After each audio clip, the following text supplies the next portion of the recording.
A very good morning and a warm welcome to all our dear participants, our students, our teachers, our parents, our counselors. Welcome to day two of our international webinar themed Fostering Optimal Development and Well-Being in Children and Adolescents. Okay, just to reiterate a couple of instructions, please keep your video, your cameras and your mics turned off so that there's no disturbance throughout the session and we can ensure a smooth flow.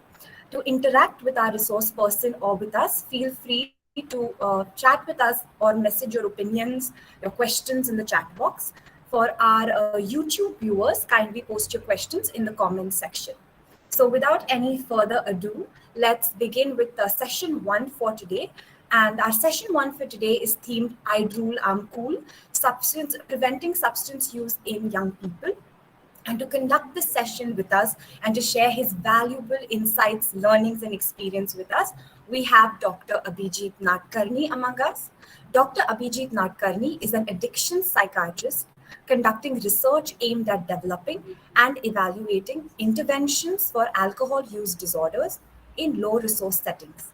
He completed his specialized degree in psychiatry from Goa and postgraduate training in general adult and addiction psychiatry in UK. He also has a master's in mental health services research and PhD from London. He is a co-director of Addictions Research Group at Sangat, a research NGO in Goa.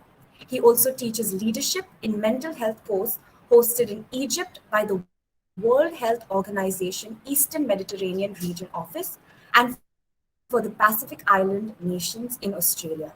He has trained lay health workers in community-based mental health care in several parts of India, Nepal, and Kenya. He is also a TEDx speaker and has many research publications in various areas related to mental health. It's an honor to have you here, sir. And to take over and conduct the session, we hand over the stage to you. Welcome, sir. Thank you for the kind introduction, and good morning to all of you who are attending this webinar here today. I must say I'm pleasantly surprised to see an attendance of 90 odd of you, and probably increasing on a Sunday morning. Definitely beats the stereotypes. I'm assuming that a lot of the people who have joined are from Goa, and this is definitely beating the stereotypes of being Susegat Goenkas. So I'm very, very pleased to see all of you on this webinar today. Let me quickly share my screen, and while I do that, uh,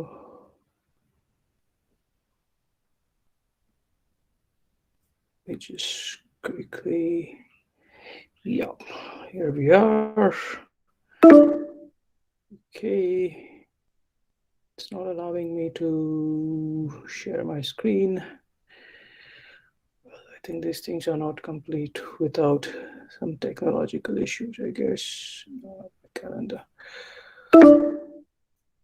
Uh, okay, you'll have to give me a second. It's asking me to do something with my system preferences. Yes, doctor, 1 minute. We're just doing that.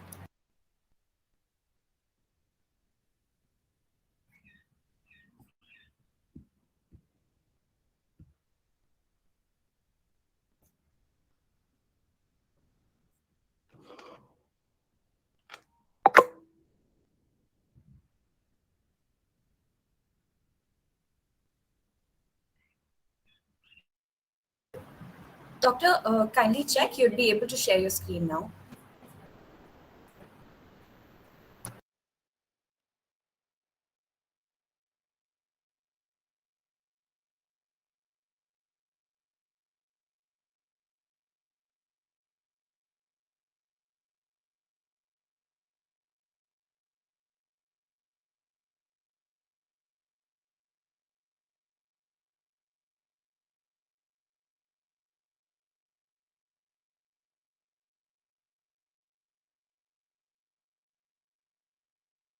Okay, let's hope I can do this now. Get some changes. And yes. Can you see my screen now? Yes, doctor, we can. Okay, wonderful. Great. I can't see anyone else now. So I hope you can hear me. So if anyone can't hear me, I hope you let me know. Sure. And also, doctor, we'd relay the questions to you in case you aren't able to see the questions posted. Yeah, I mean, right now I can see only my slides. I can't see anything else. I think I'm not too conversant with Google Meet. So I'm hoping that you can hear and see me and my slides. Yes, Uh, doctor, we can. okay, wonderful. Great. Dr. Abhijit, Yeah, let her ask the questions after the session. You need not read the chat box. Okay, our team will read the chat box and they will ask you the questions at a later time sure. after you complete everything. Okay, welcome again from my side. Thank you. Thank you. Okay, I and think one more update for you. Yesterday there were 853 on our YouTube and 100 online. lovely. So yesterday's session has gone for about 1,000 people. Lovely, Okay, lovely. So so today also we congratulations are on organizing expecting the such a same thing. successful program. Yeah. Okay. Okay. Great. All right. So let's get going. I guess I've got a couple of hours to do this. Just to give you a sense of the agenda for today, it's not just me who is going to do the talking. We got 2 hours. It's I've got two of my other colleagues on the call, Urvita Bhatia and Soumya Singh, who work closely with me on our young people's programs, and they will also be speaking after I'm done. So we are going to do this in three parts, all of which are to do with young people. So I'm going to talk on the more broader issues around prevention of substance use amongst young people. And then Urvita and Soumya are going to talk about some very specific pieces of work that we are doing. So Soumya is going to talk about the findings from a survey that we are running across India, an online survey called Young People's Health Survey, and she's going to talk about that and some of the relevant results at this forum. And then Urvita is going to talk about another program that we are doing with young people about prevention of substance use amongst young people using an intervention which is based on a sports platform. So amongst the three of us, we are going to go through these 2 hours and as I said, first take a look at the broader aspects related to substance use and prevention of substance use amongst young people, and then more specifically about what's happening in India with young people and substance use, and then what can we do to prevent that using some innovative solutions. So that's the agenda for the couple of hours. I will kick off with my presentation, and I think the first question that we need to be thinking about, because we are having this webinar here today, and because we think it's important enough to be talking about this, the first question should be, why should we be investing in the health and development of young people? Why are we so interested in doing this in young people, and why is it important to be focusing on this specific age specific group of the socio demographic? And there are several reasons for that. I'm not going to go through all of them, but we're going to look at a few of the relevant ones. So the first rationale, or the first reason why we should be focusing on young people, is the demographic rationale. The sheer number of young people that we have in the world today. 1/5 of the population in the world at this given moment is made up of young people, and that amounts to around 1.2 billion or 1.3 billion young people across the world, which is equivalent to the whole population of our country of India, and larger than the populations of many European countries. So the number, the sheer number, which is for the first time in the history of mankind that we have that many number of young people. We've never had that many young people in across the globe in the whole history of mankind. So we are living in an era where we have a huge, absolutely mind-boggling number of young people living in this world. So it's unavoidable that we would be thinking about their health and development. We have to be. It's an ethical imperative that we should be thinking about young people because the numbers themselves are so huge. But then let's look at the public health rationale. If you look at this slide, which is of one particular behavior, which is initiation of smoking, and which is mapped against age, you will see that initiation of smoking happens at a very young age. And then it starts going down in terms of initiation. When do people start smoking? They might continue in later ages, but when do they start smoking? And you will see that the peak is happening at a very young age.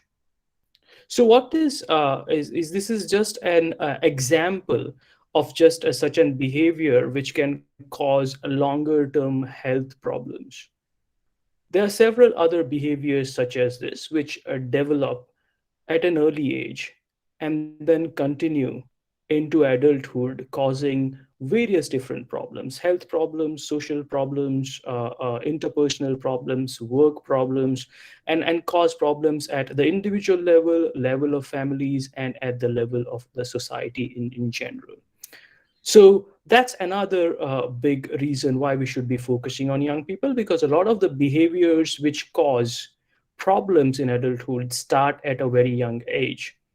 Very specifically, if we want to put this in numbers, a third of the deaths that are caused in adulthood and two-thirds of the burden due to various conditions in adulthood are accounted for behaviors that start at a very young age. And these include things such as substance use. This use include things such as diet. This include things such as exercise, and all of these behaviors which set at a very young age. So that's the demographic and public health rationale, the sheer numbers, and the fact that a lot of health problems, or the origins of a lot of health problems in the adulthood, start at a very young age.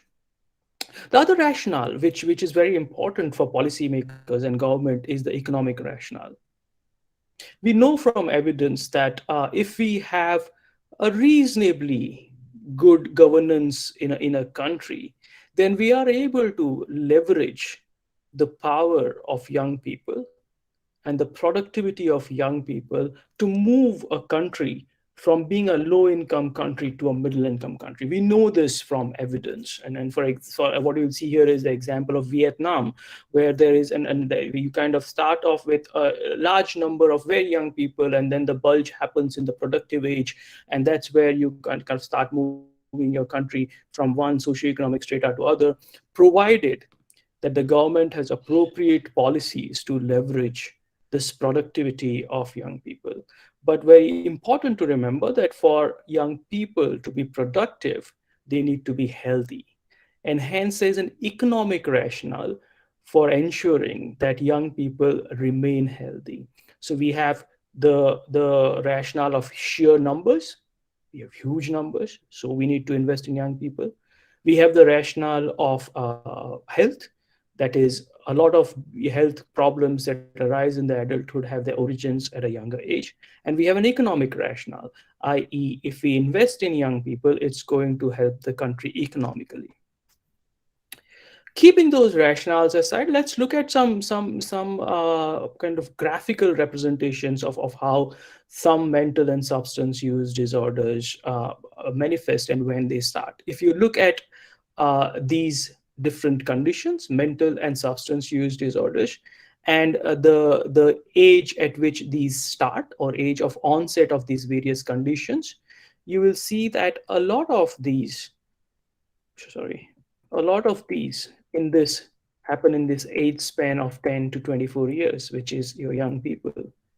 You see that mental health problems such as anxiety disorders and mood disorders do kind of get initiated, and schizophrenia, which is a major or a severe mental disorder, start or have their onset at young age. And you also see that substance use disorders have an onset at a very young age. If we look at it a little differently in a different kind of a graphic, again, this is comparing the development or the initiation and the onset and the progression of a range of physical health problems, and comparing it with mental disorders, which also include substance use disorders, you will see that the peak, the biggest area under the curve, so to say, in this graph in the younger age is of mental disorders, including substance use disorders. What do I mean by that? If you look at the orange bit of this graph, you will see the biggest area under the peak or the curve is at a very young age, at the beginning or the left hand side of the graph. Whereas the other chronic physical health conditions, they are pretty thin at the left hand side of the graph. But as you move to the right, you will see that the prevalence of the other conditions, or the incidence of the other conditions starting off, increases, whereas it tails off for mental and substance use disorders, because these conditions start at a very young age and not so much at a later age. Whereas with the other chronic physical health conditions, they don't start early, they start at a later age. And so we need to be looking at prevention of these conditions, these mental and substance use disorders, at a very young age. And then, in terms of where these conditions rank based on age, looking at three age groups: 10 to 14, 15 to 19, and 20 to 24. There's different groups within young people, and you will see that substance use, in this case particularly alcohol use, is one of the top conditions causing disability, or burden of disease amongst those 15 to 19-year-old. It's at number 5, and in 20 and 24-year-olds as well, at number 9, along with other mental health conditions. What is also important to remember is, along with these alcohol use, you'll also see in these two groups certain other things which are also related to alcohol use. So, for example, road traffic accidents, violence, self inflicted injuries, and certainly in some cases, other non-communicable diseases such as depression, which is also associated with substance use, and communicable diseases such as HIV, AIDS, and tuberculosis, in which there is a very strong connection between alcohol use and these conditions for various reasons. So, for example, in tuberculosis, the connection is because of the poor nutrition caused by heavy alcohol use. And for HIV/AIDS, it's the impulsive behaviors or risky behaviors that people undertake after being intoxicated with alcohol, such as unprotected sex, multiple sexual partners, which put people at risk of developing HIV or AIDS.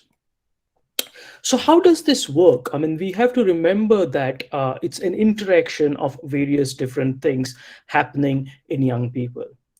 Young people are exposed in that age group to a wide range and a complex types of risks which interact with each other. And what do I mean by this? I mean, there are things such as poverty, there are things such as abuse, there is unsafe neighborhoods, there is violence, so a whole range of risks.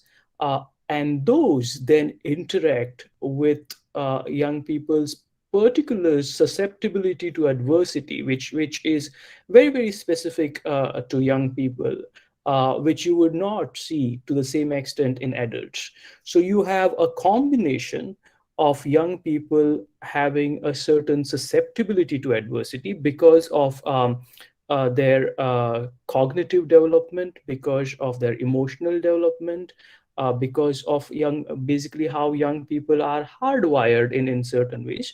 So a combination of the environment, which has a wide and complex range of risks, and the particular susceptibility to adversity at a young age, these two come together and put young people at uh, the risk of developing long-term adverse consequences to their health, physical health, as well as mental health, as well as their social development, interpersonal relationships, etc.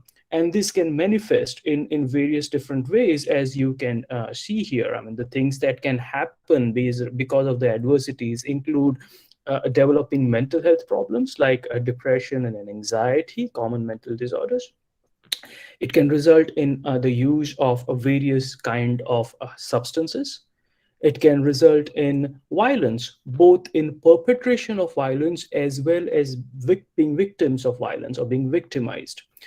It results in poor academic performance, which can be so great that it can lead to being thrown out of school or being a school dropout, which, as we know, would then have longer term impacts on their development and then subsequently their ability to earn and have a good life. And so many times people might get caught in that circle of poverty leading to adversities, leading to poor academic outcomes, and being a school dropout, which means that your um, chances of being competitive in the employment market go down, which means you get stuck in that cycle of poverty. Teenage pregnancies, and juvenile crime. So these are some of the relatively common adverse outcomes that can happen because of the adversities that young people face. But let's look at something very, very specific today. Let's look at substance use in adolescence.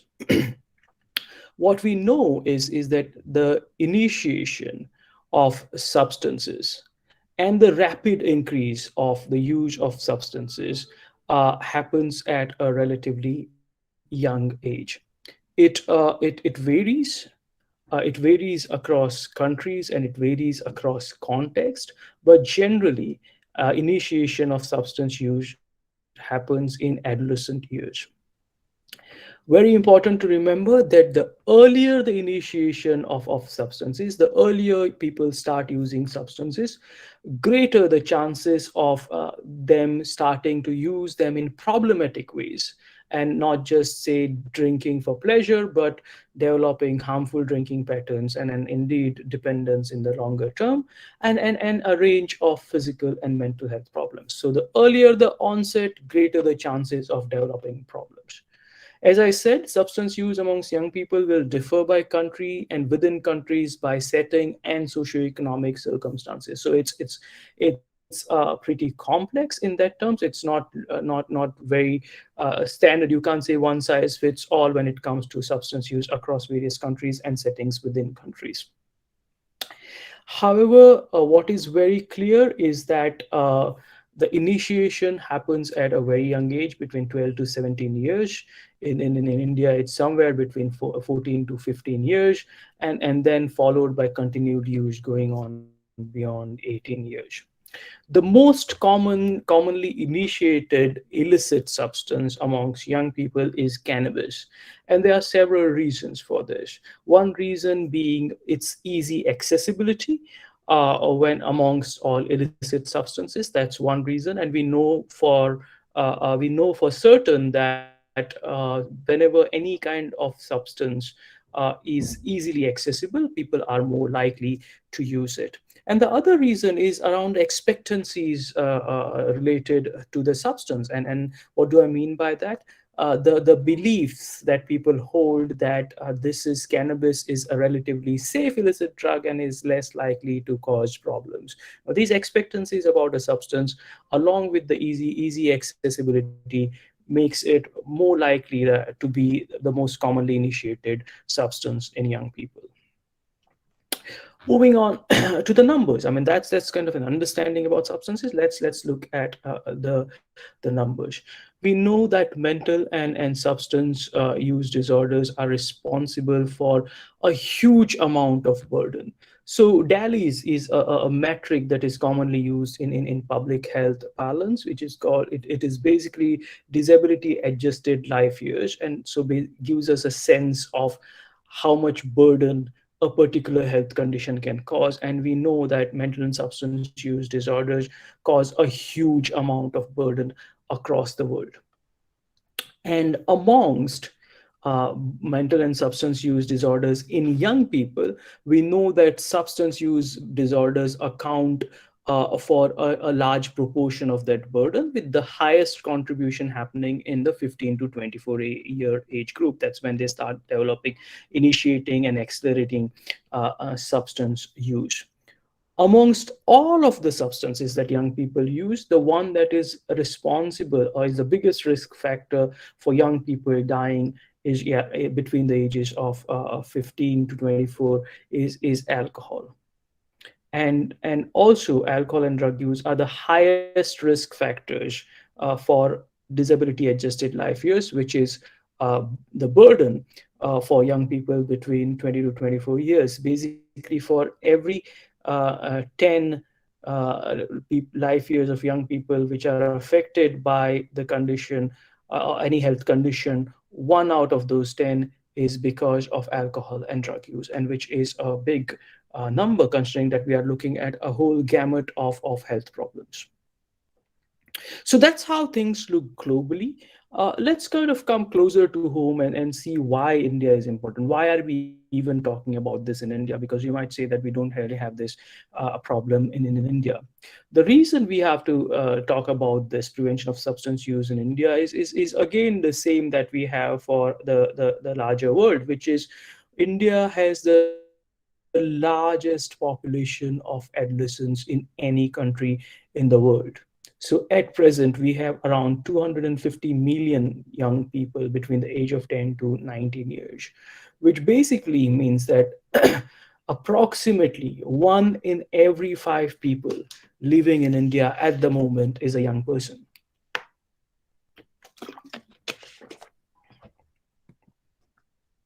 So, let's see what's happening in India now that we have looked at the picture across the world. Now we've understood why, looking at the health and consequently the substance use of young people is important. Let's look what's happening in India. Typically, use of substances in India starts in a social context, that is, with friends and with other peoples around them who influence them. It usually starts in early adolescence, 14 to 15 years, as I said. And it starts off with substances that are easily available within the local context. And what are these things that are easily available? One is alcohol, two, tobacco, and third, inhalants in certain or particular contexts. And by inhalants, I mean petrol, whiteners, ink whiteners, etc. There is has been a gradual increase in prevalence rates over the years. So the number of people, young people using substances has been gradually increasing over the years. And these are some of the numbers in terms of 10 to 17-year-olds using substances, opiates, alcohol, and inhalant, roughly translating to around a third of a million. Um, just wanted to spend a couple of moments on inhalants, because I mentioned that inhalants are very, very easily accessible in India. So you can imagine one could get petrol easily, one could get whiteners very easily in stationery shops, and they produce rapid effects upon use. But these are most commonly used in young people coming from vulnerable contexts. And what do I mean by those? These are commonly used in poor urban settings by children who are usually homeless, live on the streets, are rag pickers, and kind of the problems of living on the street are too much for them. And the one way of escaping those is by using inhalants. So it's common amongst that particular subset of young people.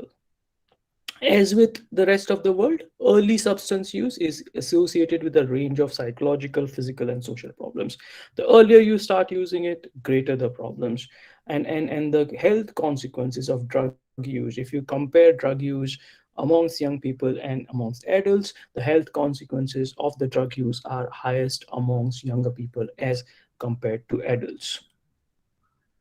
The next question then is, why do young people use substances? Indeed, and that there are various reasons why young people are using substances across the world, and certain more specific contextual reasons why they are using substances in India. One thing is that adolescents are going through some rapid and to them unexplainable changes in their physical development, in the thinking and their behaviors, some of which is inexplicable to them, and causes a lot of confusion.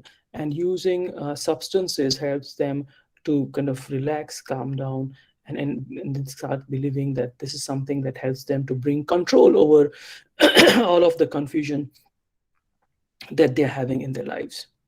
Another reason is, as they are growing up, they are challenging the various boundaries that society and parents set to them. So that's a way of testing those boundaries by doing things which they have been asked not to do. They are trying to assert their independence and assert their identity as adults, and kind of moving into adulthood. So that's another reason why it's substance use is seen as a way of challenging the boundaries that parents have set. Peer pressure is a big thing in the initiation of substances by young people. They start using substances because other people around them, young people around them, ask them to, and they feel it's important to do that to be a part of that group. Substance use starts off as a fad, a fashion, something to do because everyone else is doing it, and this a lot of it is also influenced by global media and exposure to a range of things on social media. Many young people start using substances because it helps them to deal with difficult emotions like anxiety, social anxiety, depression that they're experiencing, and using substances is a way of self-medication to deal with those problems. And then there is a relative economic independence that comes in with some young people when they start earning, and then there's also changes in our cultural norms as the country becomes more and more globalized, and these are some of the reasons why young people start using substances. But the thing to remember when we look at the risk and protective factors when it comes to substance use in young people is that these are not simple linear pathways. It's not that you have an X risk factor, people will develop substance use. If you have a Y protective factor, people will be protected, or will not start using substances. Usually, there are multiple risk factors which interact with each other at various levels and in various domains. They vary between individuals and they change over time. These are not stable risk factors, and they don't remain the same over time. What might be a risk factor at a relatively younger age might not be a risk factor at an older age, and vice versa. So, for example, for a 10-year-old, peer pressure might not be such a big risk factor, but family related issues might be a bigger risk factor. Whereas for a 15-year-old, peer pressure becomes a very big and real risk factor. And it's also very important to remember that some of these risk factors indeed work across different risk behaviors. For example, poverty as a risk factor is not something that affects only substance use. It can have an effect in various different ways. It's a risk factor for diet. It's a risk for poor diet. It kind of is related to poor diet, exercise, education. So there are multiple risk factors that work across various risk behaviors and outcome, and we have to be mindful of those as well. But broadly, these risk factors work at the individual level, i.e., at the level of a person or young person, at the micro level, which is, let's say, at the level of the family and friends, and then the macro level, which is the wider community. So let's kind of break this down based on these three categories, and let's just look at what happens with individual risk factors. Um, Individual risk factors factors. One of the things that people are very interested in are the biological risk factors like genetics, etc. It's very important to remember that these biological factors come into their own when we are looking at increased levels of use. When people develop substance use problems, substance use disorders, etc., they don't play as much of a role in the initiation of substance, or kind of lower uses, lower levels of use of the substance. And how do these generally work? They generally work in terms of variability in reactivity of to substances. Okay, so people are not wired to develop substance problems. People are wired or not in terms of how they react to substances. So for example, we might have a gene which metabolizes or breaks down alcohol very, very fast. So what happens when that's the case? So you drink alcohol as a young person, your because of your kind of biological makeup, your liver breaks down the alcohol very, very fast, so you don't get a high, you don't get uh, a happy high or an intoxication because of the alcohol that you have consumed, because it's broken down fast. So what happens because of that? You end up drinking more, because to get the same amount of high as compared to someone who does not have that propensity to break it down faster, you are drinking more, which means your health is going to be affected more than the other person who has consumed less, because the moment they consume, let's say, one drink, they have got the kind of happy high that they were looking for, and so they stopped drinking or slowed down their drinking. So this variability in reactivity to substances is very biological.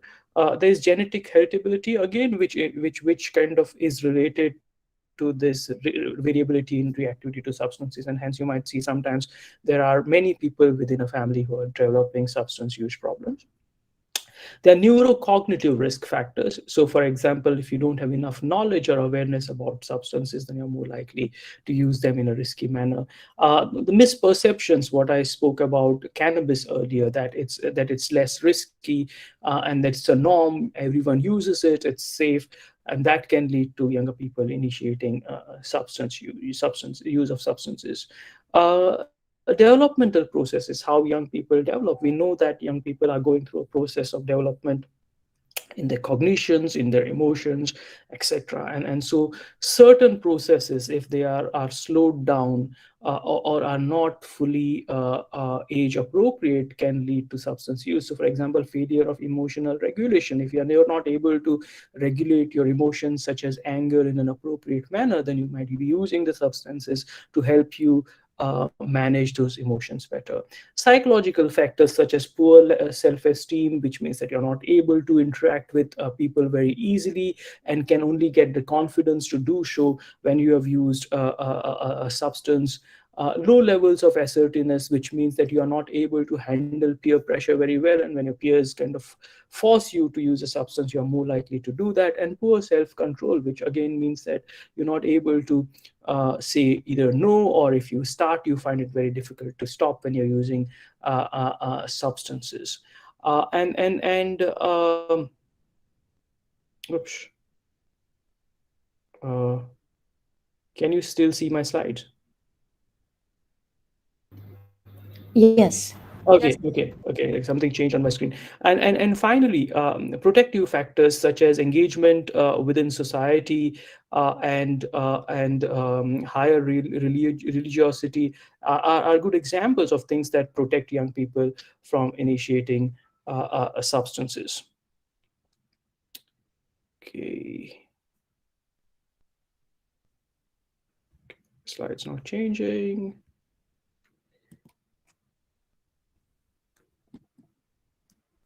Okay, for some reason my slide is not changing here now.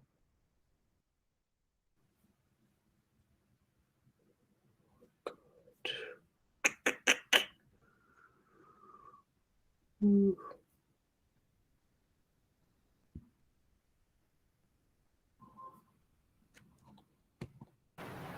Doctor, would you like to, end screen share and try again, start again? Yeah, maybe I'll do that.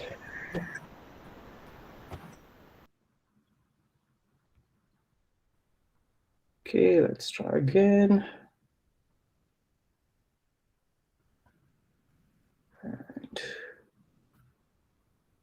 Okay.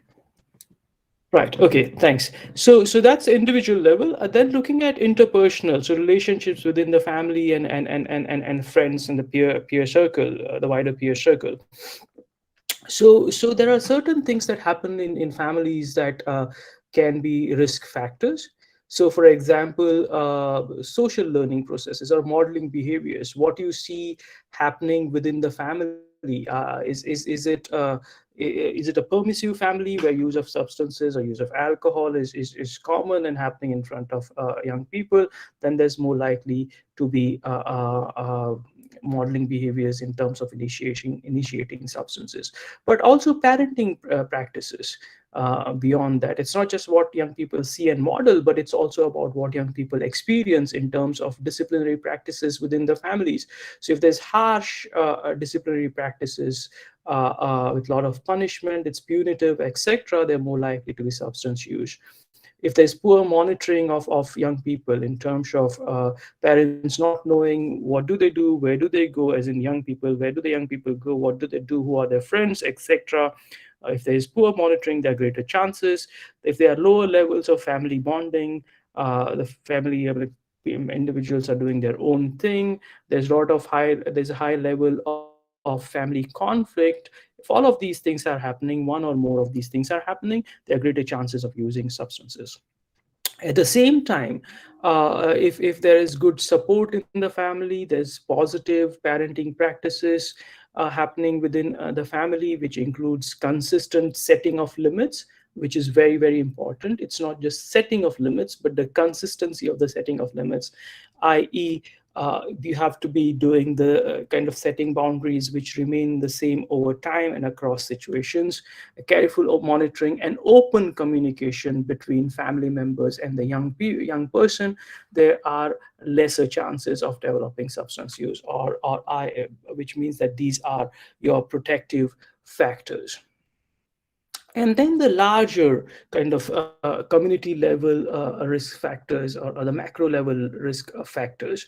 So for example, unsafe neighborhoods and community disorganization. If you're living in areas which are unsafe, which are risky, dangerous neighborhoods, where there's community disorganization, so for example, slum areas of conflict, etc., then there are greater chances of young people feeling disengaged from the rest of society.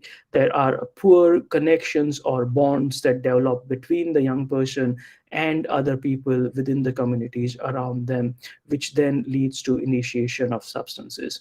But at the same time, the flip side of it is, if you have got good engagement, if the young person has good engagement with various institutions within the community, such as schools, youth clubs, etc., and the community norms are not geared towards substance use, and there is relatively difficult to access substances, relative difficulty in accessing substances, then you are it's protective. You're less likely to use substances. So that's all the problems. I mean, that's what happens when people use substances, why people use substances, what can happen if people use substances. Let's look at what we can do to prevent young people from using substances. Again, the thing that we can do to prevent initiation of substance use can happen at three different levels. Universal level, where you focus on the whole population. You're not just looking at young people who are using substances. Everyone, all young people within the communities are targeted by that intervention, and the whole idea is to either prevent or delay the onset of a condition, because as I said, the earlier the onset, greater the adverse impacts. If you're not able to stop, but if you're able to delay it, then you can kind of reduce the adverse outcomes. Selective interventions, where you are focusing only on young people who are at a high risk of developing that particular condition, which in this case is young people experiencing developing substance use. So for example, one risk factor would be experiencing abuse physical abuse or sexual abuse at a very young age. So that increases your vulnerability for using substances. So in this case, the selective intervention will only target young people who have experienced such abuse. And finally, indicated interventions are the ones which target those who have already developed the condition or are at the early stages of using substances, so that you can stop it from progressing to a level where it becomes more problematic, or help them to stop using the substance, so you reduce the adverse impacts of the substance use. This is another way of looking at it. At one end of the spectrum is promotion and prevention. So you put in interventions in place to stop the initiation of the substance, or delay the initiation of the substance. At somewhere in the middle is the treatment. So you kind of treat people who have developed the substance use already, and then maintenance is where you kind of keep them that way, which is stop them from relapsing and provide aftercare and rehabilitation. What we are interested in today is promotion and prevention, and not treatment and maintenance. So let's look at universal interventions, which by which I mean, as I said earlier, interventions which target the whole universe of young people, regardless of them using substances or not. So basically, the two key principles which apply to universal prevention is that many of the risk factors for adolescent substance use and misuse are also risk factors for other adverse outcomes in young people. As I said earlier, that these are risk factors which can lead to various different outcomes, one of which is substance use.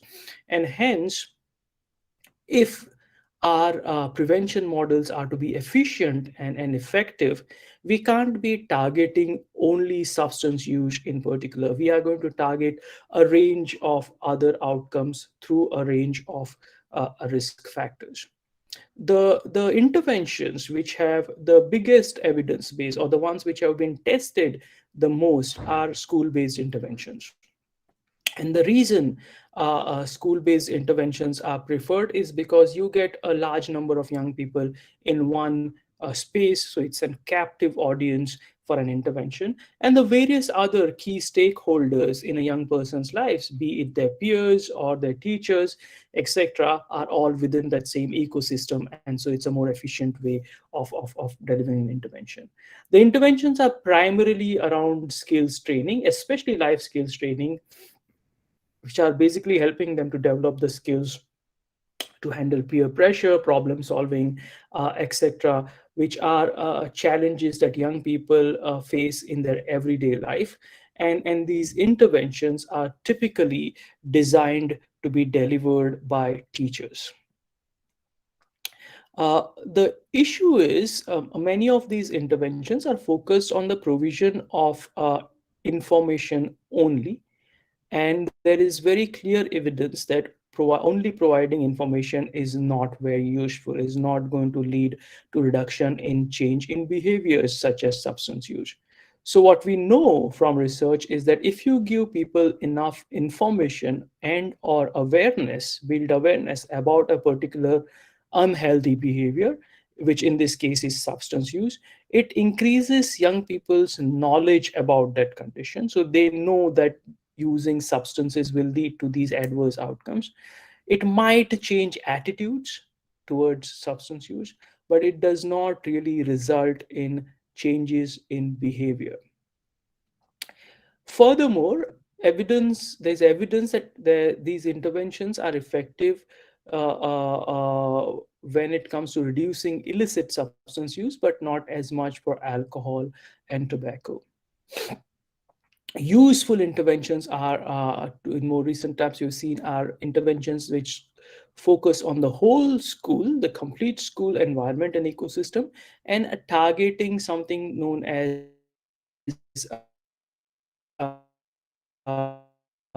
the school more healthy overall, rather than focusing on one particular substance or risk factor or an outcome. And there's an overall change in various risky outcomes in young people. And there's promising, but early evidence favoring multi-component prevention intervention. So you do multiple different things rather than a single thing when you are delivering an prevention intervention. There are also various family-based models for preventing the use of substances, and they are focused on enhancing the protective factors within the family and moving young people from a negative to a more positive developmental trajectory. So building up their various skills within the family. There are two types of such interventions. One in which you engage only with parents and develop their skills to help the children away from substances. And then there are combined family and young people programs where you work with both young people and their parents. As one could imagine, an intervention which involves both the parents and the children appear to be more effective than engaging only the parents.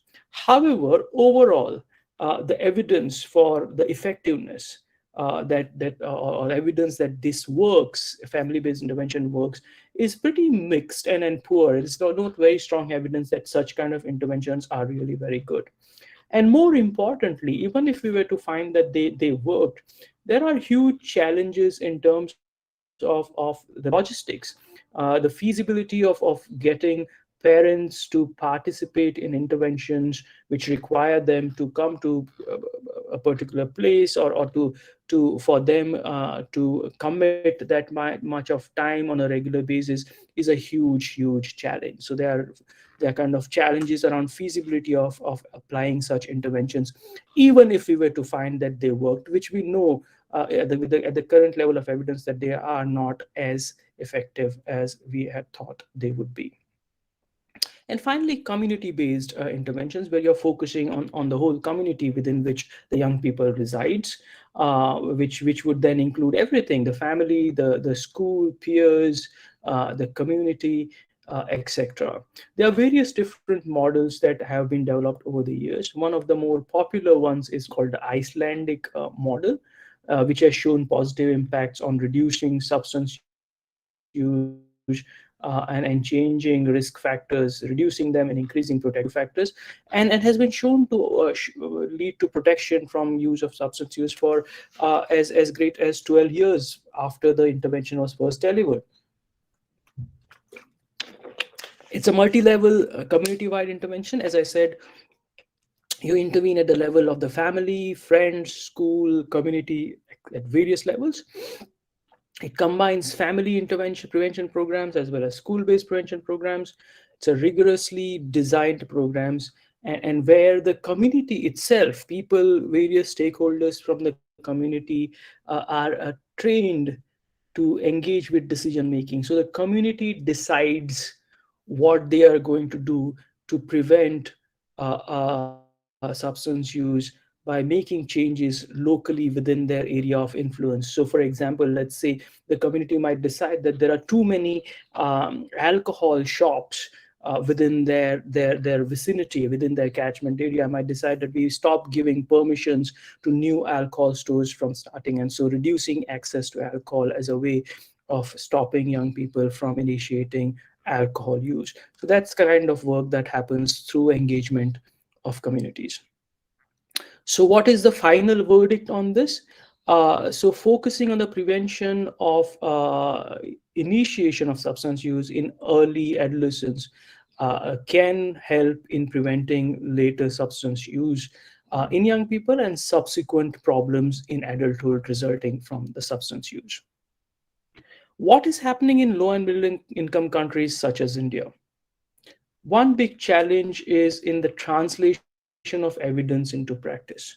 So we know that certain things work, but all of that is in research studies.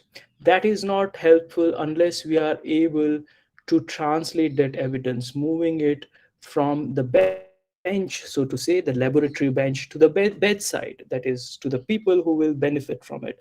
Unless we are able to make the translation from bench to bedside, this only remains outputs of research studies. So there are huge challenges in making that translation. The public health approaches in most of the low and middle income countries when it comes to substance use prevention is focusing on rehabilitation rather than prevention and promotion. If you remember that semicircle that I showed you earlier, at one end is promotion, there's prevention, then there's treatment, and then rehabilitation. The focus of various countries and policymakers within the countries is at the right hand side end of the spectrum, which is rehabilitation of people who have already developed substance use problems rather than focusing on prevention and promotion. And some of this happens because policymakers and people who are making these decisions are not trained in public health and preventative approaches. So they don't know what's available and what can be done and what's important and what's going to have the most effect. And hence, a lot of the programs that are there within the prevention space, if they are at all in these low and middle income countries, they're focused on education and awareness only. And as I said earlier, those are not very helpful because they can lead to increased knowledge. They might lead to changes in attitudes, but do not have much effect on what is the most important thing that we are trying to target, is changing behaviors. And finally, most of the interventions that are available for prevention of substance use in young people have been developed in high income countries, such as the US, Europe, the UK, etc. And these interventions do not necessarily transfer very well to low and middle income countries, which have a completely different context and culture. And so they might not be transferable as easily to these countries.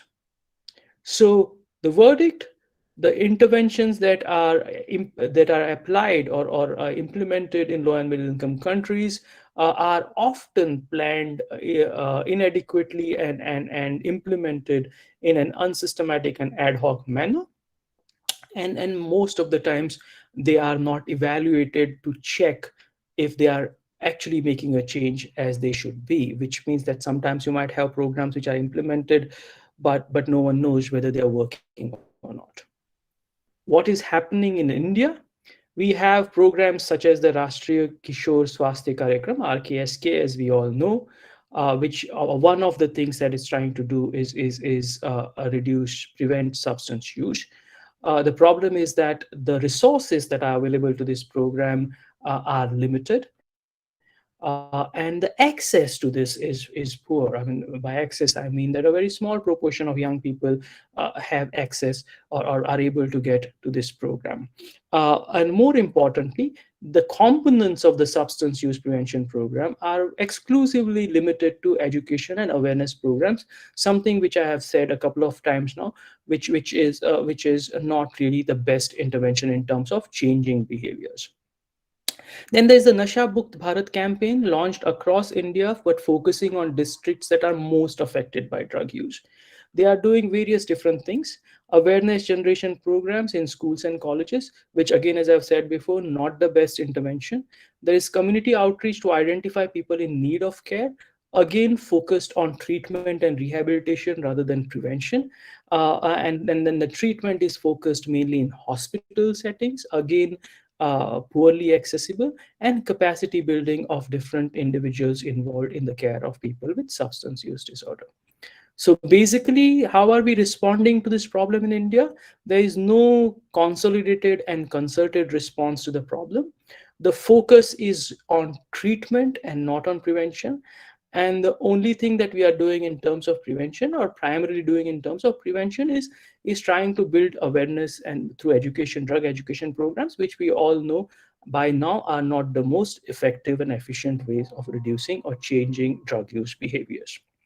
So what should we actually be wanting to do and should be promoting and implementing is this end of the spectrum, which is universal interventions targeting all young people, and also selective interventions targeting young people at risk, with the focus being on reducing the initiation of use or delaying the initiation of use rather than focusing on treatment of young people after they develop problems, in which case many times it's more difficult to then treat them and reduce the substance use.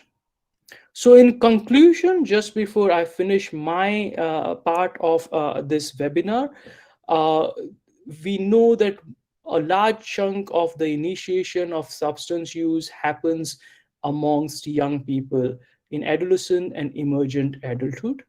We know that over the years, the age of initiation of substances in India has been going down. We know that if young people use substances, they are exposed to a range of poor outcomes in various domains, be it their academics, be it their physical or mental health, and a range of other outcomes. We know that early intervention provides us with the best opportunity to bring about positive change by either preventing the initiation of substance use or delaying the initiation of substance use. But finally, although we know that the evidence of such intervention strategies is limited, and very few of this, or a very small proportion of this evidence is coming from developing countries such as India, and the interventions developed in high income countries might not be transferable as they are directly to our settings. So that's our key learnings for the day today. Thank you very much. That is the end of my presentation, and we can, I don't know, it's entirely up to the organizers. We could either take questions now, or we could go on to the other two parts of this presentation from my colleagues and then take questions at the end of it. Uh, okay, Doctor, I could quickly ask the participants if they have any questions for Dr. Abhijit. You could either unmute and ask Doctor, or you could post in the chat box.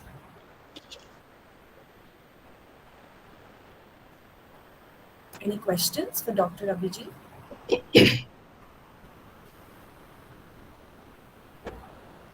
Okay, if not, we could move on with the session for today. Welcome, Ms. Soumya Singh. Thank you. Hi. Good morning. Good morning. Great. Soumya and Urvita, before you start, it would be great if you could introduce yourselves, because so that everyone knows who you are and what you're doing. Yes, absolutely. So, hi everyone. Good morning to all of you. I'm Soumya. I work as a researcher in the addictions research group at Sangat. Sangat, as you all may know, is a not-for-profit organization, a research mental health organization in Goa. And currently, I'm working on a substance use prevention project. And before that, I worked on a gender-based violence prevention project in Rajasthan. So that's a little bit about me. Over to you, Urvita. Thanks, Soumya. Hi, everyone. Good morning. Just wanted to say that it's a pleasure to be here, especially because I'm an alumnus of Dempe College. So thanks for having us today over here. I'm Urvita Bhatia. I'm a doctoral researcher based out of Sangat. I've been with Sangat since the past 9 years. I primarily work on developing and evaluating programs for mental health, gender-based violence, and substance use. And very much look forward to the rest of the session today. Thanks, Soumya. Great. Thanks, Urvita. So I'll quickly share my screen. Give me a moment.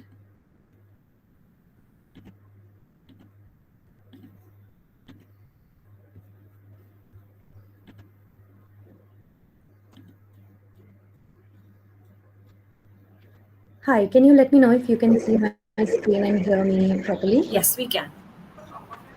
Great. Today I will be presenting our findings from the Young People's Health Survey. Like I mentioned, I'm a researcher at Sangat Goa, and we're working on substance use prevention among young people. And to be able to assess substance use and mental health among young people, we've launched a survey in April, which is called the Young People's Health Survey. A little bit about the survey. The survey is a pan-India survey, which is in collaboration with Sangat India and Oxford Brookes University in the UK. And primarily, the survey aims to assess mental health concerns of young people between the ages of 18 to 24 years old. Coming to who does the survey target? So like I mentioned, the survey targets young people between the ages 18 to 24, young people who are residents of India and currently residing in India. So when coming to the design of the survey, there were a couple of things that we had to focus on. One was understanding the key areas of focus. So because mental health and substance use and other health behaviors are so correlated, we decided that the survey would not only focus on substance use but also focus on other variables that may be of that are of interest and related to substance use. So the survey currently focuses on substance use, dating violence, sports engagement, physical activity, risky behaviors, including injury or risky sexual behaviors, and resilience. The second most important thing was choosing the right measurement tools. So when I say right measurement tools, this meant choosing tools that are relevant to young people, relevant in terms of content, and relevant in terms of the language that they use, and also tools that have been validated for use in India from previous studies. And finally, community engagement. We didn't want the survey to be such that it does not make sense to young people from India, or is very is very Western world oriented. So in order to get feedback from young people that we want to target, we conducted a series of workshops to get their feedback, and we also have set up a youth advisory board which gives us feedback on what the survey should look like and how we should disseminate the survey over the coming few months. So just to give you all a little bit of context about where the participants are from, like I mentioned, this is a pan-India survey, so our participants are from across the country. Most of our participants, though, are from Goa, Maharashtra, Gujarat, Delhi, and West Bengal. As you can see, a lot of our participants are from Goa. This is probably because of the wider networks that we have because of Sangat in Goa. But moving forwards, we would very much like to expand the demographics of the survey and reach out to different parts of India, and particularly rural populations that have often been overlooked in, say, mental health research. At the moment, we have 320 respondents, and we aim to reach a total of 2,000 respondents to be able to meaningfully say what the relationship between different variables is like. Most of our respondents are between the ages of 20 to 23 years. 71% identify as female, 25% identify as male, and 5% identify as others, including non-binary. So I will quickly go over now the findings from the Young People's Health Survey. Like I mentioned, we have assessed a couple of variables that are related to young people's physical and mental health. Starting with sports participation and physical activity. As was mentioned by Dr. Abhijit, we're planning to develop an intervention which uses a sports platform for substance use prevention. So these were particularly important variables, particularly important areas to understand in terms of what the population is what the population is doing with this regard. So when talking about physical activity, 54% of young people are in low activity or inactive physical activity levels. 23% fall in the moderate to vigorous activity, and again 23% fall in the vigorous to intense activity levels. So this points to a major concern where more than half of the young people that we have surveyed are inactive or have low physical activity levels. And this definitely has implications for mental health and physical health. And it is something that we can say has also been worsened by the COVID-19 pandemic, where young people have lesser avenues to assess spaces for physical activity. When talking about sports activity, respondents were most active at the age of 14 years, after which sports activity decreased with age. So again, this tells something about the kind of sports engagement that young people have. A lot of young people are supposed to engage in sports when they are in schools, but as they move to senior secondary and trying to focus more on, say, academic pursuits, the level of sports engagement decreases, and thus levels of physical activity and levels of sports participation decreases at the age of 14, which is something that we found in this survey. Mental health, we assessed four major areas, one being anxiety, second being depression, third being self-harm, and fourth being suicide. As you can see here, these are the findings from the survey. About 2/3 of young people experience some form of anxiety ranging from from mild to severe anxiety. About 1/3 of young people experience mild depression, 23% experience moderate depression, and 7.2% experience severe depression. And again, about 1/3 of young people experience some form of physical self-harm. This could include cutting or burning self.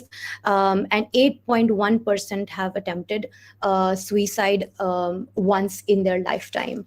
So these statistics definitely point to poor mental health of young people at present in India, and also has implications for research. We need to better understand why and how and what are the reasons young people use substances, what are the differences across geographical areas, what are the differences between urban and rural populations, males, females, and queer populations. These are some of the things that need to be considered when talking about mental health research. This also points to a need for more robust mental health practice. So specifically, need for more accessible, non-judgmental mental health practitioners such as counselors, psychologists, or psychiatrists that young people can reach out to when they face mental health concerns. We also assess substance use as being one of the main variables of the survey. And what we found is over the last studies that have been conducted in India, and like Dr. Abhijit had also mentioned, have cited that tobacco, alcohol, and inhalants as being a which is again equally important. And moreover, there is criminalization of illicit drugs. So something that we are hearing of a lot in the last couple of days and last couple of months as well. But this criminalization of illicit drugs may also create the stigma where young people don't seek help if they're using cannabis. But this gives you a picture of what are the most commonly used substances in the population that we have surveyed. The top reason for substance use initiation, or why young people start using substances, is wanting to experiment. We've also seen that there are other reasons from our qualitative piece of work that Urvita will talk about, that other reasons could be peer use or use in family. But the top reason being wanting to experience, or the curiosity that what will the substance do to the young person, or what will the effects of the substance be. So that curiosity is one of the top reasons for use by young people. And 82% of young people used alcohol as their first substance, and 99.2% of young people were 18 plus when they first used a substance. So again, this is quite interesting, because we know from research done globally that the age of initiation is a lot earlier. So it's somewhere between 14 to 16 years is what we found from several studies across the globe. But we've also found that from our qualitative interviews in Goa, and we've interviewed about 40 young people between the ages 10 to 20. And what we found is that age of 24 have had sexual intercourse, 23% have sometimes engaged in risky sexual behaviors. This means engaging in sexual behaviors under the influence of some kind of a substance, including alcohol or cannabis. And 67% have always used protection during sexual intercourse, leaving about 1/3 of people who have not used protection during sexual intercourse. So again, these findings from dating relationships mean several things. One being that young people are in dating relationships at a young age, but because of the culture around dating and the culture around premarital sex, young people do not feel comfortable talking about their dating relationships with other people except for their peer group. So basically, talking to someone older, like parents or caretakers or even counselors, about their dating relationships. And if they experience violence in these dating relationships, they are less likely to seek help because of the culture around dating relationships, and the extent to which young people feel supported or not to date. So again, here are some important takeaways for, I guess, mental health practitioners, in the sense that there is a need to create that safe space where young people are able to disclose and talk about their dating relationships, sexual health, substance use, and mental health. So from this survey, we have a couple of, I've pointed out a couple of implications for research. We are trying to find the prevalence and patterns of substance use, common mental disorders, physical activity and sports engagement, and dating violence and risky behaviors. All of this data will help us understand what are the gaps in current strategies for substance use prevention and mental health promotion.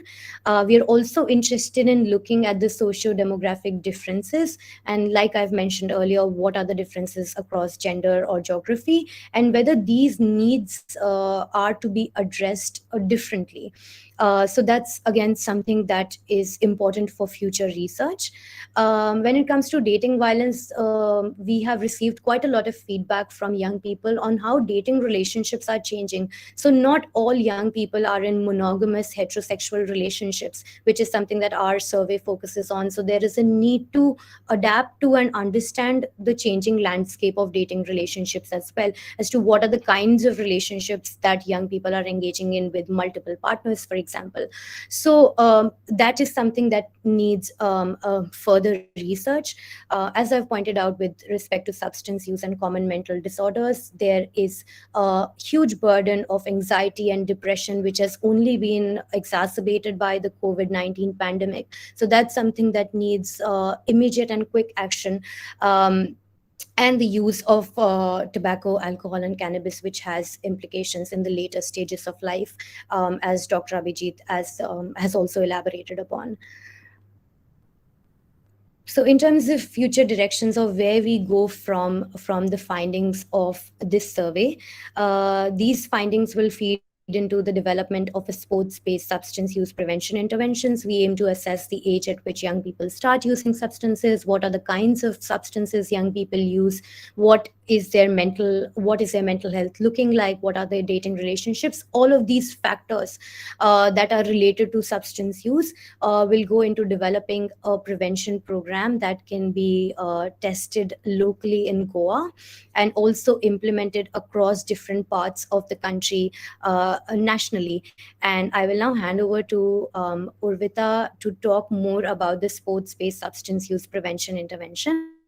But if you have any questions about the findings of the Young People's Health Survey, please feel free to type them in the chat box. And also, since we have a lot of counselors here and a lot of people who work with young people, I would request that I'll share the survey link with you, and please share this with your students and young people that you work with, so that we are able to better capture their mental health over the next few months. Thank you so much. So, hi Soumya, thank you for that. We just have a question from one of our participants, and they're asking, did you use any specific tool for mental health? And also, were the participants aware about the concept of depression in the correct sense? Right. So to answer your first question, we used two tools that have been validated and globally used: PHQ-9, so Patient Health Questionnaire 9, and GAD-7, so Generalized Anxiety Disorder 7. These were the two tools that we used for anxiety and depression. For self-harm and suicide, we did not use a validated tool, but instead we used specific questions from validated tools that made sense for the population that we were aiming to target, and also areas that we were trying to look at. So so lifetime self-harm, lifetime attempt of suicide, suicidal behaviors. So those were the tools that we've used.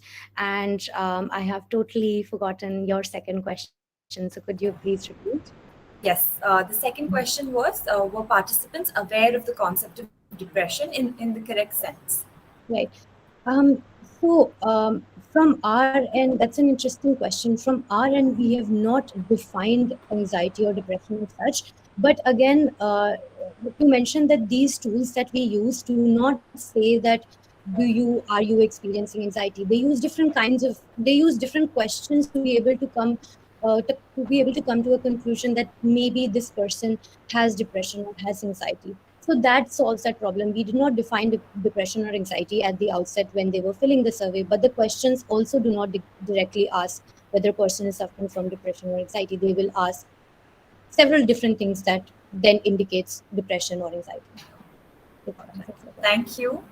Any other questions for So Ms. Soumya? if I may quickly add to what Soumya said, basically a corollary to what she said is for a person to be identified with depression using these tools, they do not need to understand what depression is, because the tools are asking them about their experiences.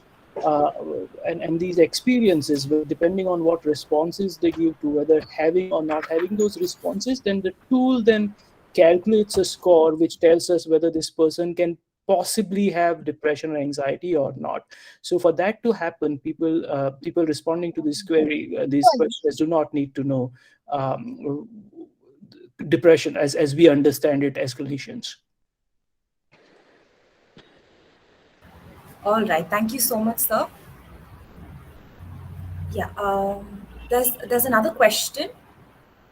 It says, do most of the patients who are into alcohol or substance abuse voluntarily come to seek help or are forced by their family members to seek professional help?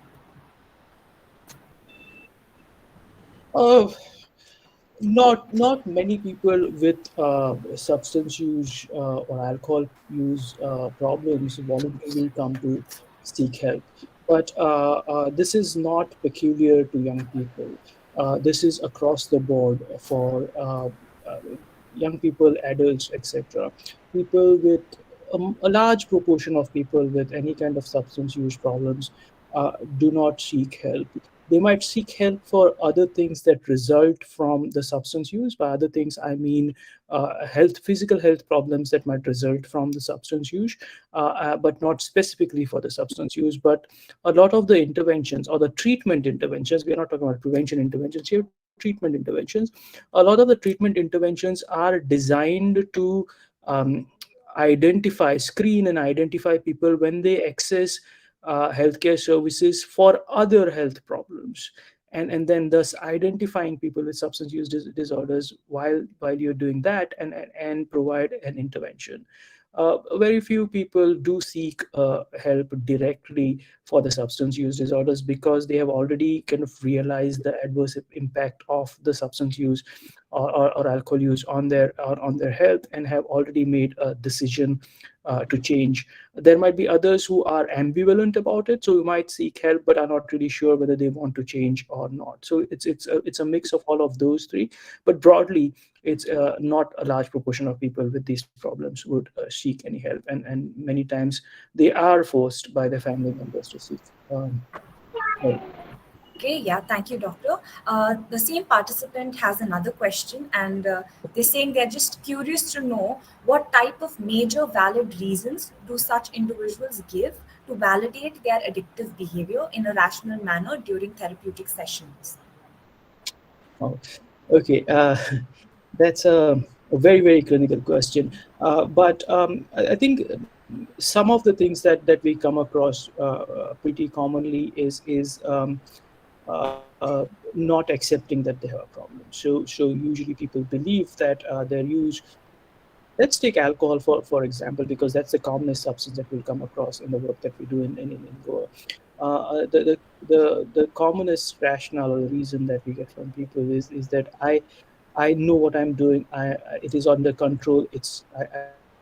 I know it's not causing problem. We know for a fact that it's causing problems because family members tell us it's causing a problem. So that lack of awareness about the impact that the drinking is having on other people is some of one of the biggest reason, and then one of the biggest rationale, which is I have things under control. Um, yeah.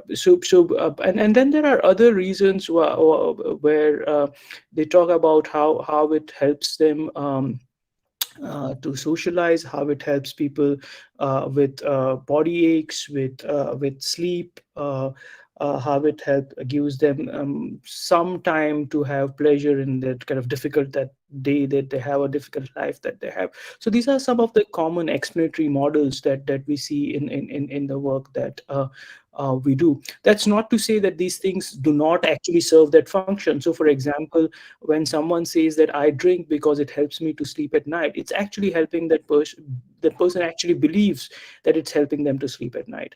But the point is, it's also causing a lot of harm, of which they are either neglecting or choose to neglect or are not aware of. And so we have to be helping them, although some of those rationale might feel very credible and valid. All right. Thank you so much, Doctor. No more questions. I think Miss Urvita can take over.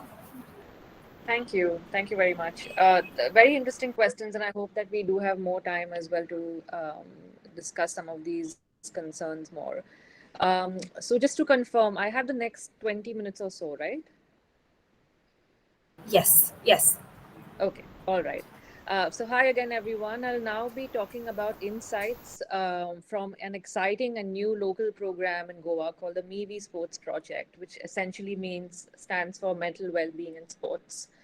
Soumya, could I just request you to share the online Canva presentation? Yes. Give me a sec. Sure. So while we're pulling up the presentation, just to recap that in Abhijit and Soumya's presentation, we essentially heard about the burden of substance use. Why is it a problem? And how our national response has failed. All of it actually suggests that we need evidence-based intervention approaches in India, and we need strategies that can be scaled up, and more importantly, strategies which are informed by young people who are the target population of these programs typically. Um, Soumya, could you go to the first slide, please? Yes. So in today's presentation, I'll basically be setting context. I will be talking to you about some findings from our interviews with young people. I'll also be talking about findings from our expert interviews, and then finally, how are we using that data to create or design an intervention program for use in Goa. Next slide, please. Right. So as I was saying, there are a number of challenges that Abhijit highlighted in his presentation, and we need to overcome these challenges creatively and innovatively. If we merely import programs from Western or high resource contexts for prevention, we're likely to fail, and we're likely to fail because it will not work because of the lack of contextual appropriateness. Also, majority of the prevention programs that have been researched in the past are resource and intensive and expensive. And also, because of the limited school time and resources that are available within the school or education sector, there is a need for us to think about alternative platforms for prevention intervention delivery, which is where we envision the role of this project, which is called the MeWe Sports Program, which is essentially a new approach where we utilize sports as a medium through which we create better health outcomes for young people, and we effectively prevent substance use and misuse in young people. The next slide, please. The MeWe Sports Program essentially, as I was saying, aims to create an evidence-based substance use prevention program for use in an Indian context. And we are currently using a very systematic and rigorous methodology to develop the evidence base of prevention work. So this includes contextually designing the intervention, heavily relying on co-production or co-creating with the local community. The second major aim of our program is to evaluate how acceptable and feasible it is to deliver the program in a sports-based setting in and outside of schools. And the third is to also examine the feasibility of these procedures that we will need to eventually test the program in the real world. Next slide, please. As I was saying earlier, in this presentation, I'll be drawing upon insights from our interviews with young people and experts. We essentially conducted these interviews with young people and experts to obtain information about one, contextually relevant and culturally sensitive evidence about what specific factors influence substance use. Second, we also wanted to understand what are the scope and experiences of current prevention programs in an Indian context. And third, we wanted to understand what are priorities or opportunities for prevention programming within an Indian context. Next slide, please. So, yes, these are the aims. Soumya, if you could go to the next slide, please. Thank you. We basically conducted interviews with more than 30 young people. These included young people who have used substances, young people who haven't used substances, and the age range was young people as young as 12-year-olds to young people who are at the upper limit of 20, 21-year-olds. Our first major theme was the patterns of substance use. So, this confirms again the presentations that you heard of earlier as well. We found that young people reported having a range of substances, which included tobacco, alcohol, and drugs such as cannabis. The age of initiation was estimated to be between the ages of 10 to 15 years, with there being, of course, contextual variations. Earlier initiations, for example, as early as 10, was reported to be seen in more vulnerable groups in urban areas and also in critical transition periods for young people. Next slide, please. When we asked young people what were their reasons to start any kind of substance use, they reported a number of individual and social factors that you can see here on the slide. So this included curiosity, positive expectancies about use, the influence that parents and peers have on them. Next slide, please. Which is also what we saw with continuation of use. We learned that the reasons were primarily individual, but also social in nature, including the experience of trauma. So, for example, through adverse events in the house or in the environment, factors such as the need or the desire to want to harm oneself, and also other individual factors such as distress that an individual experiences. Yes, thanks, Soumya. Young people also suggested to us, very interestingly, various ways in which we could prevent adolescent substance use and misuse, and how we could do this early on. So this included engaging young people in alternative pursuits. So this could include hobbies, it included other pleasurable activities, for example, sports that young people find appealing. They also recommended that we help young people with credible information, build problem solving skills in them, build drink refusal or substance use refusal skills, etc. And also beyond individual level interventions, which I just highlighted, there were various other strategies which were highlighted, including changing how the media portrays substance use, as well as age restrictions were recommended. Next slide, please. So our main conclusions from this qualitative work with young people was that one, the influence of individual factors on substance use in this demographic is important to map and important to consider when we're designing prevention interventions. Two, that parents, and if I may say also peers, remain to be a primary socialization agent for young people. And we need to think of ways in which families can intervene and improve, for example, their communication and acceptance and responses to substance use in young people. And the third major finding was that a major gap in our prevention approach is the mixed messaging that young people receive about substances. So on the one hand, in schools, they hear that substance use is only harmful. But on the other hand, they hear of cases where doctors recommend adults, for example, the adults in their lives, they recommend to adults to have alcohol for good health, or where media portrays that substance use is acceptable and portrays it in a very positive light as well. Next slide, please. So these were just quick findings from our young people interviews. We'll now move over to the interviews that we conducted with experts. So we essentially spoke to around 25 experts from all over the country. These included experts in the field of addictions, experts in the field of adolescent health, as well as experts in the field of sports for development. Next slide, please. Our first two major themes, which I'll just quickly go over because it talks about a lot of what we have already heard, was that the expert perceptions, we basically try to uncover expert perceptions of substance use in young people and their influencing factors.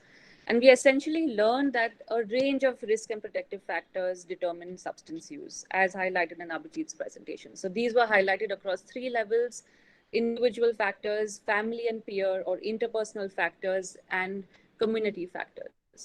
As mentioned earlier, the influence of such factors also depends on the stages of development and the time as well, with families playing a very key and primary role in early adolescence, followed by peers who come more in contact and are more influential in young people's lives in middle to late adolescence.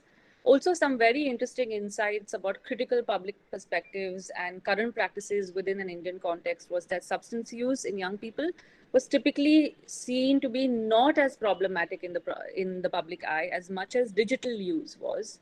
That substance use is still very much considered a stigmatized topic, and the typical response to substance use is a punitive one. And we've also learned about the other challenges associated with India's response to substance use prevention.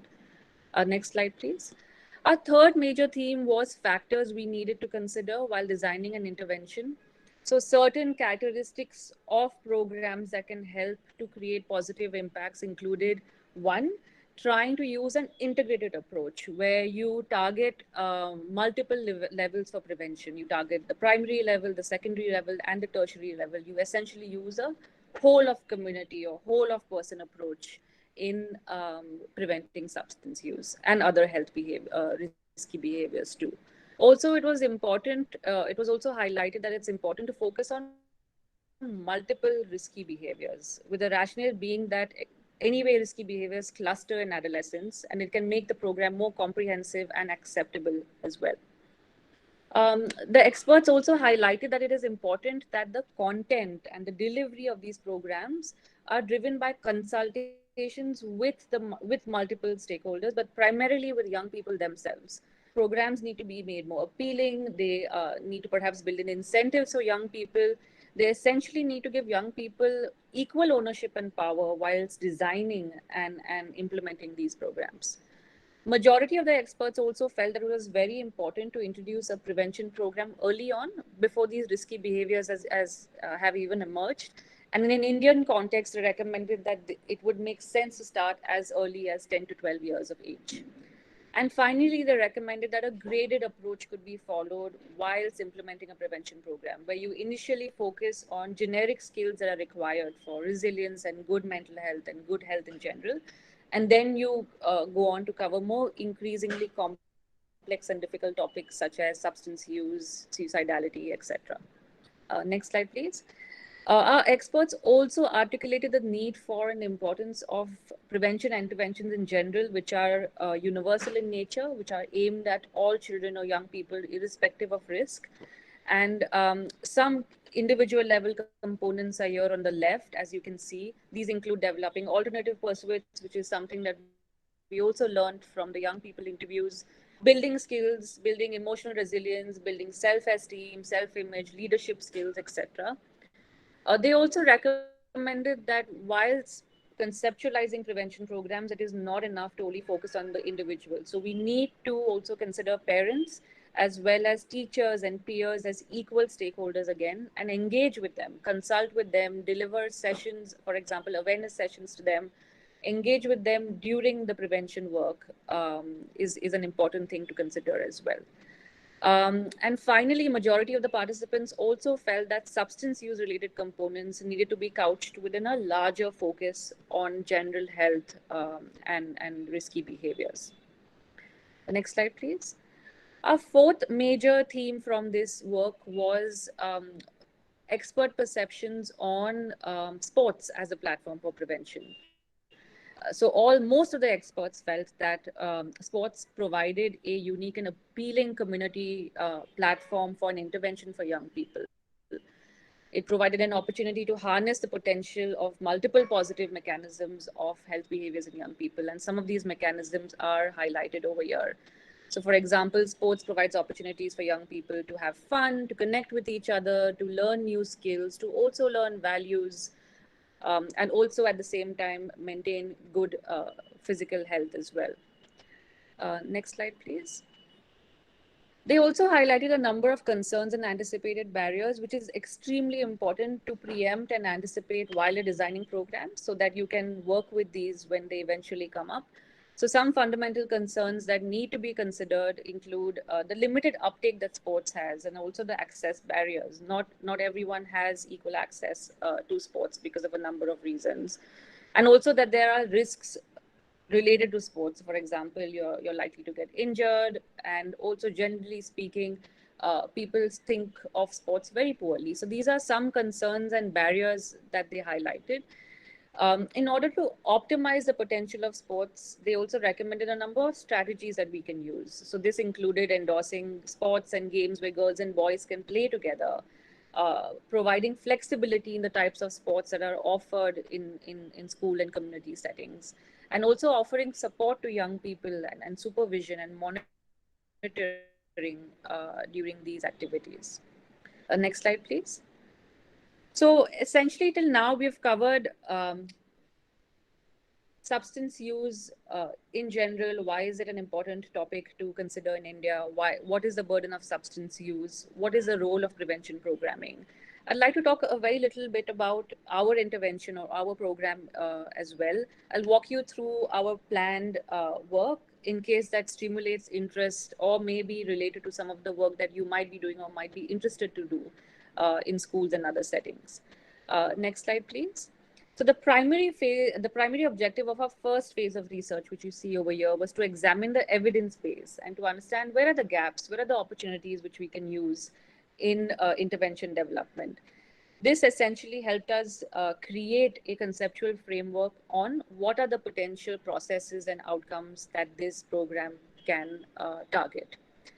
In the next phase of research, which is ongoing, which is what we are currently focusing on, our aim is to basically identify potential components of the program as well as ways in which we can deliver it in a sports context. And our overall aim is to eventually create a intervention package which we can use in the real world and test out in the future.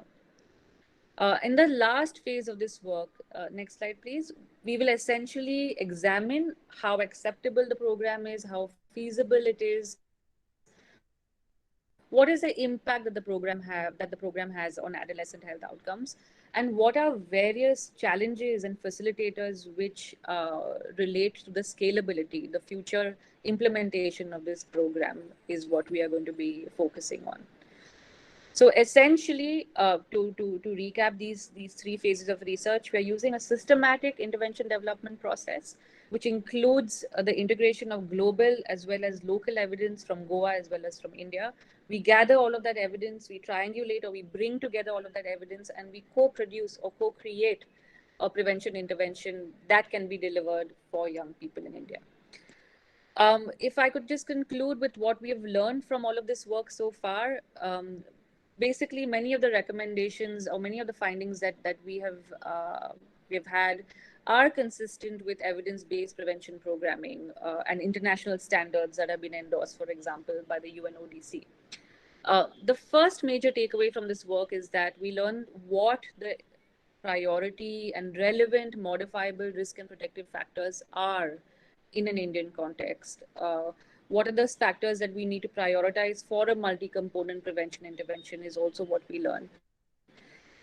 And it is important to learn these factors only because in local cultural contexts such as ours, it is important to map these out early on so that you are able to create a more successful, a more acceptable program for young people.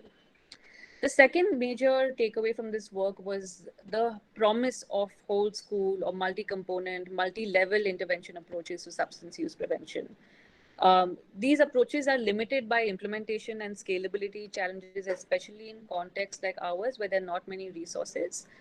For example, they require more time, they require more time, and they also require more number of people to be involved.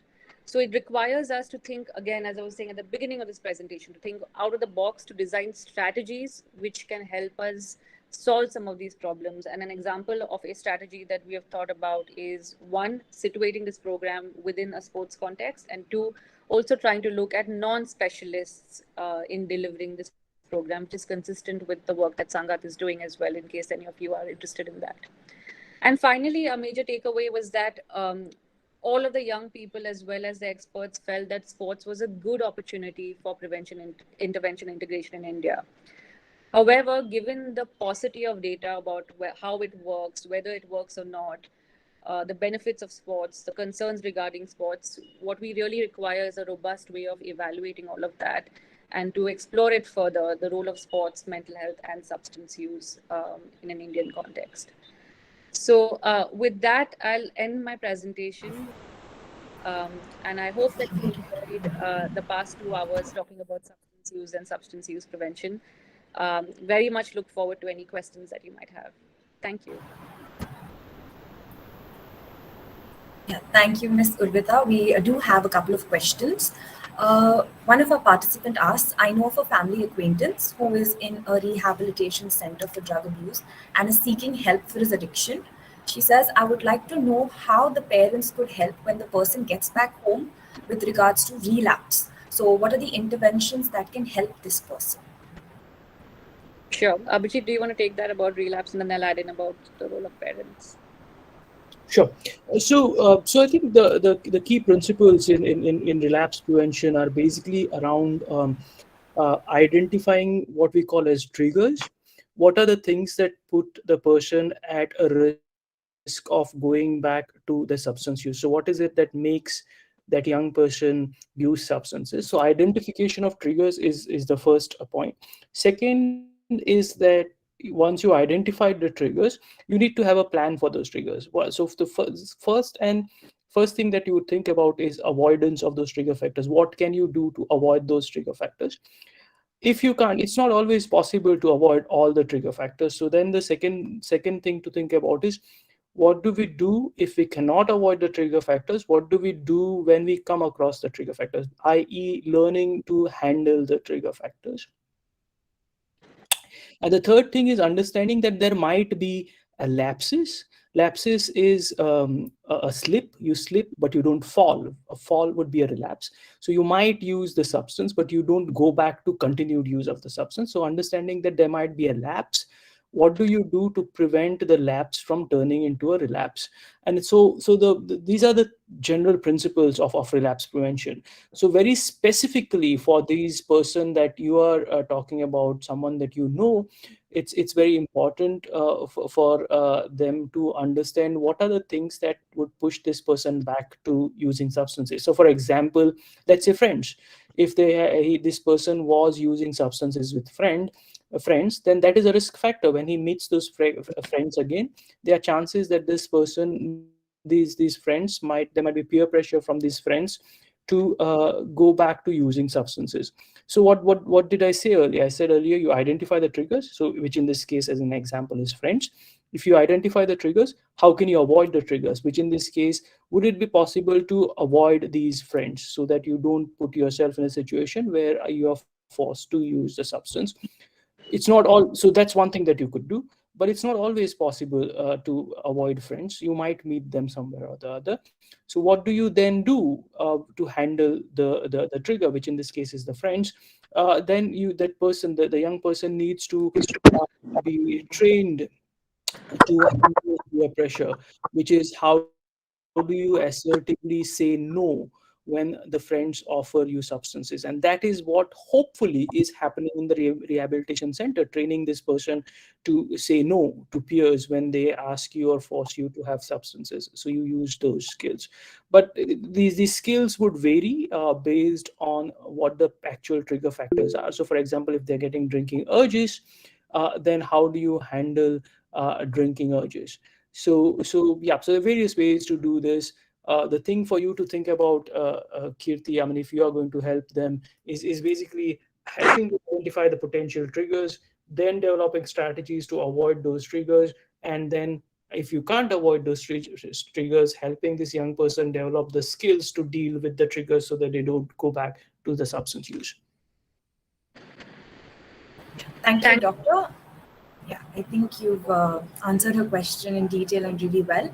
We have a question from a YouTube viewer, and we're assuming it's a teacher or a counselor. And this is her question. She says, when dealing with students who are facing abuse in their families because one of the family member is into substance abuse, So how would them probably as a teacher or counselor deal with that kind of a situation? Because in this case, both the perpetrator and the victim are living under the same roof. Sure, if I may take that. Audible? Sorry. Hi, audible? Yes, you are. Right. So it's good to see that the role of families is being talked about in both these cases. To be honest, a very hidden group and largely neglected group to talk about treatment as well as prevention. So broadly speaking, when you are trying to help out someone who is impacted by a relative's substance use, first you need to try to provide an environment where you listen to them. So listen to the concerns that they have, the distress that they might be going through, validate their experience, and then help them by giving them information or psychoeducation about what substance use is, what impacts does it have on individuals and families, and where help can be made available um, in the community. And it's important to not only stop over there, because it's not only important to give someone information, but you also need to help them action that. So talk about how the family can seek help, and if the family is not seeking help, talk about how this individual can seek support for anything that he or she must be facing. Most importantly, if someone has a loved one who has substance use problems, it is important that you also encourage this person to talk to their loved ones about how they can be helpful to that person, trying to understand from the person himself or herself what are what are the reasons why they're going through those kind of behaviors, and how they can be better helped. So, broadly speaking, provide an environment where you listen to them, try to understand their concerns, validate their concerns, signpost them to local services, help them plan for how they can seek help from those services, and help them with skills that they can use once they practice. All right. Yeah. Thank you, ma'am. There's one more question, and I hope I've understood it well. If I haven't, Miss Gauri, kindly correct me. She's asking, if there's somebody who's introduced to this early on, does that become like a main trigger to incite them to try it out and use substances? That is I like believe when we that's the give the question. awareness to the young children, whether some of them would get incited. Right. So, again, a very interesting question, and of course, will lead to a lot of discussion. I wish there was more time to talk about it as well. A very simplistic answer, which I would like to offer, is no, because do not talk about this. Just like how we also consider sex education to be the same as well. If we try to educate children about how to use condom, the assumption is that they'll go out and have sex. What is important is that if we do not intervene early on, they are more likely to, first of all, try out these substances earlier on, and also try out these substances in a very harmful manner, and also experience more longer term impact, adverse impact.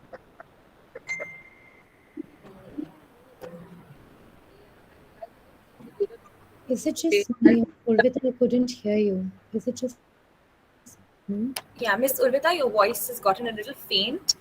Okay. Uh, am I audible now? Yeah, it's better. Yes, so I was saying that young people also, anyway, know a lot about substance use. Let's be very honest, know more than all of us over here. And we've also seen that with the data that we have, the initiation is earlier on, the knowledge about substance use is good. So it's important that we acknowledge that young people anyway know about substances and are trying this earlier on. What we need to do is intervene early so that we delay the initiation rates. And for those who already have initiated, we delay the likelihood or reduce the likelihood of experiencing harmful consequences of substance use. Thank you, ma'am.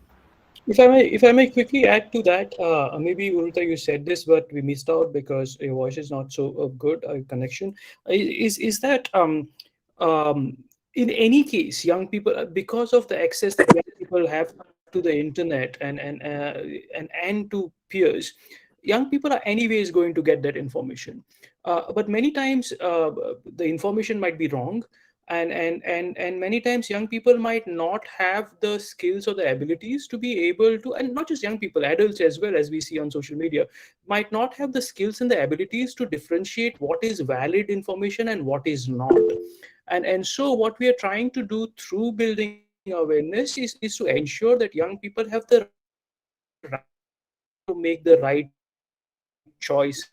So to use a relatively more flippant but an equivalent example would be, if we talk to people about heart attack and give them information about how to prevent heart attacks from happening, it does not mean that they will go and have a heart attack, right? We are giving them the information which will allow them to have a healthy lifestyle, which will prevent a heart attack.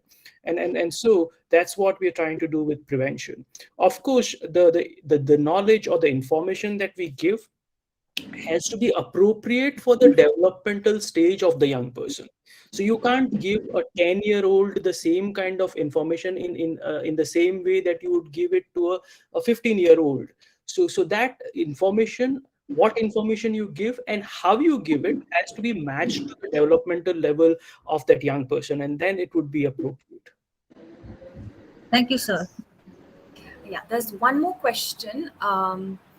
They're asking, were policymakers contacted, to incorporate their opinion as well in the research done, or were they involved anywhere in the program? Yes, yes. So when we chose these experts that we wanted to have on board, both for the interviews as well as the work that is ongoing right now, we've also selected experts who work with addictions and policy making as well. So the answer is yes, and the reason why we're doing that is because, as I highlighted earlier, for programs to be successful, for programs to be more acceptable, you require multiple stakeholders in the ecosystem around the young person to be involved. So hence we've included policymakers, and the insights that they give us is very important if we really want to build a scalable or an implementable program in the future.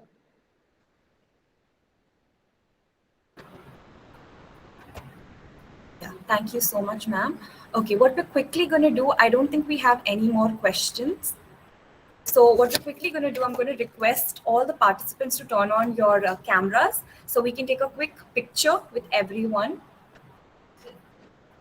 Yeah, and as you're doing that, let me also tell you that there's a feedback form link that we've posted for you. If you could, participants, if you could please fill in that feedback form for today's session, it would be of great help.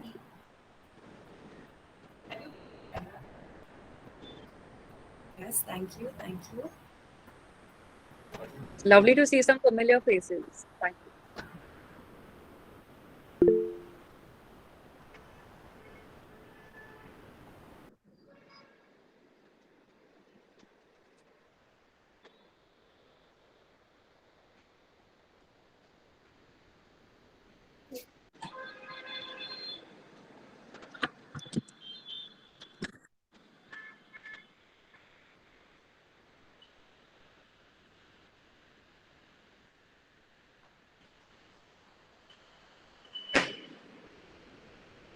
Okay, thank you so much, everyone. I'd just like to propose a vote of thanks to Dr. Abhijit, Ms. Soumya, and Ms. Urvita. So, Dr. Abhijit Nadkarni, on behalf of the DCT's Dempe College of Arts and Science, the Department of Psychology, and all the participants present here, we extend our gratitude to you. Thank you for taking the time out to engage with all of us and enlighten us on the subject of substance use and its prevention. Also, telling us about your research findings and statistics.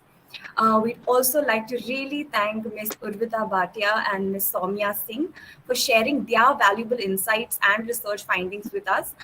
You've definitely added value to this session.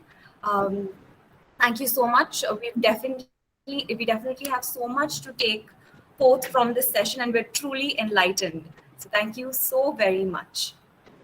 Thank you very much for having us, and enjoy the rest of the symposium in the afternoon. Thank you. Thank you. Bye. Thank you. Participants, don't forget to fill in the feedback form, and see you again for the second session at 2:30. Please join in earlier. Thank you.